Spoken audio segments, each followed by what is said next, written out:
How you guys doing? This is Jason with Tuna Tech, and I'm back with another device. This device has been out since about the end of May, so a couple months, but it's still very intriguing. Let's see what it's about.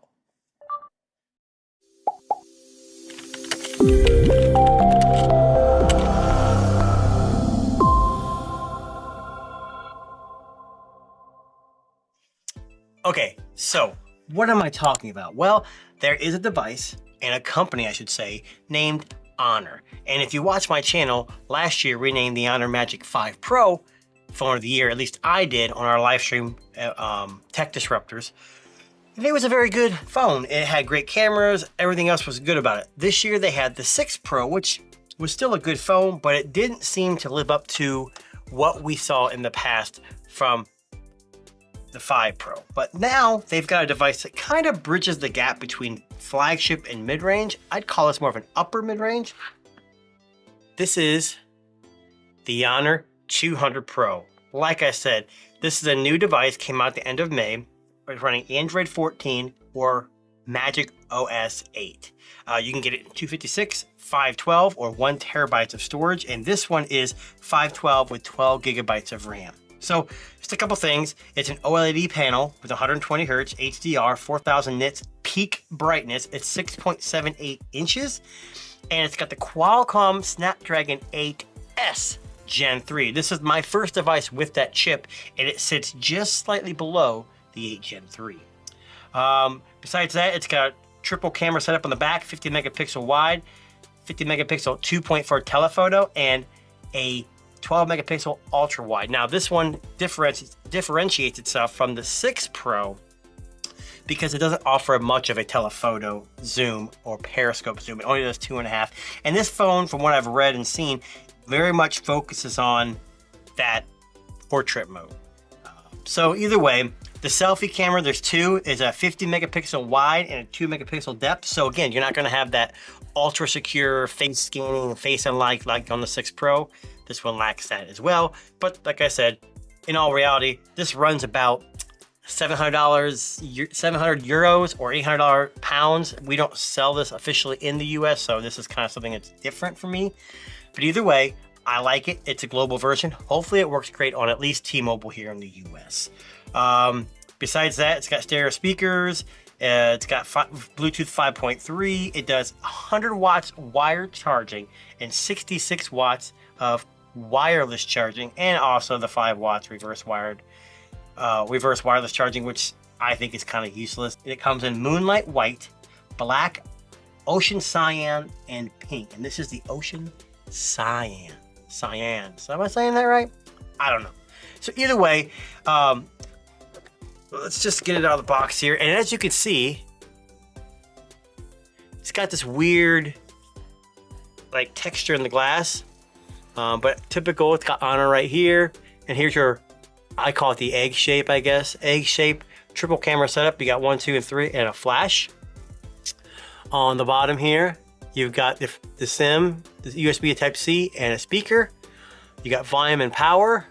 You got IR, another speaker, and nothing on this side. So, and as you can tell, the screen is somewhat curved. So I'm gonna try to power it on just to see if it turns on, see if it's got any juice. And if it's typical of most Honor phones, it's gonna look and feel like the Honor Magic 6 minus some features. But what else do you get in the box? You get SIM ejection tool. You get a clear case, which I wish companies in the US did this more, but either way, you get a case. Obviously, I've already opened it. Kind of excited.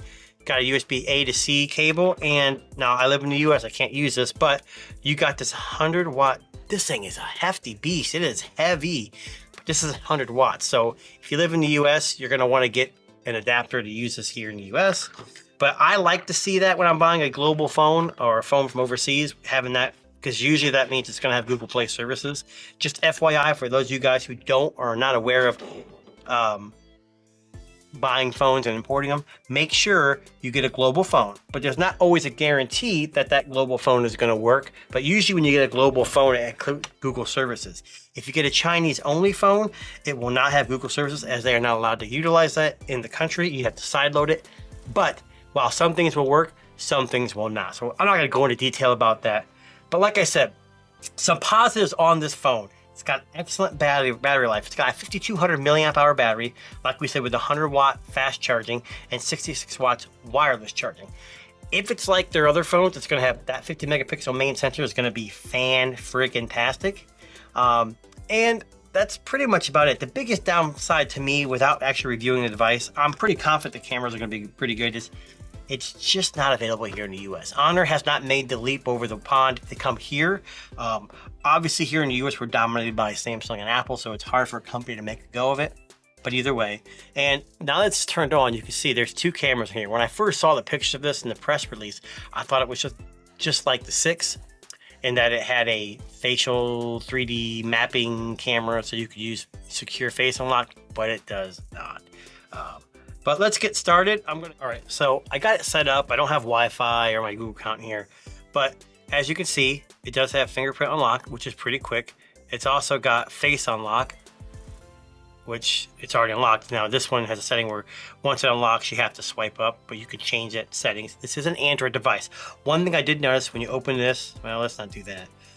Like when you type in anything, it opens up a different kind of keyboard. This is not Gboard, but you guys don't hesitate to purchase a phone, not purchase a phone based on software, especially on the Android side, and it's, I guess, Apple too, because you definitely can change keyboards, stuff like that. This is Microsoft Swift Key. But as you can tell, the screen is a little curved on the outside. I prefer, or I shouldn't say I prefer, I enjoy curved screens, but a lot of people do not. But you have, so you have, this is what I'm telling you about with this software, which I wasn't a big fan of. You swipe down here, you have the control center, and then you can swipe up and you swipe on the other side, that's notifications. So it's not all in one. Now, I don't know if there's a setting that you can change that in this phone, but I know with the 6 Pro, you could not change it back to a normal, like drop down where notifications and the control center are all in one. Minor gripe, it's software. This is MagicOS. If you scroll down here, you said you have settings, and then you can go about phone, and then there you got the device name, the Honor 200 Pro. This is the global version. MagicOS 8.0 with Windows. It runs Windows, guys. No, Android 14. And then it also has this enhanced chip, the RF enhanced chip, Honor C1 Plus. If I remember correctly, the 6 Pro had this. It just kind of takes some of the slower or smaller functions of the phone and puts it on a different chip to free up more horsepower for other things. This is 12 gig of RAM. It does have 12 gig of Honor RAM Turbo where they utilize storage for RAM. It's the 512 gig. You see that resolution of 2700 by 1224.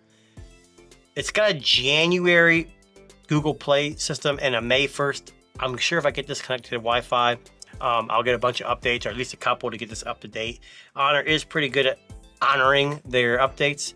And then, like I said, you go to the camera, and then you could see here that you got photo, portrait, and then that's the big thing. But see this, let's go back to photo. See this little guy right here? That's the, I believe, like the motion.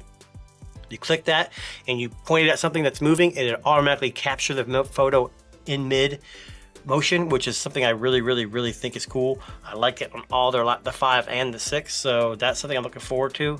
And you guys, this is the Honor 200 Pro from Honor, global version, not sold in the US, but something if you're willing to import something that's interesting and maybe something you want to look at. But like I said, this is $800 Euro, 700 pounds other places. You can import this. It ranges from anywhere from $700 to $1,000 USD. Obviously, when you import something, people try to make a little more money, so they charge a little extra. But like I said, if you want more information, if you want to see a full review, hit me up, let me know, leave a comment. But this has been Jason with Tuna Tech. This is the Honor 200 Pro, and we'll catch you next time.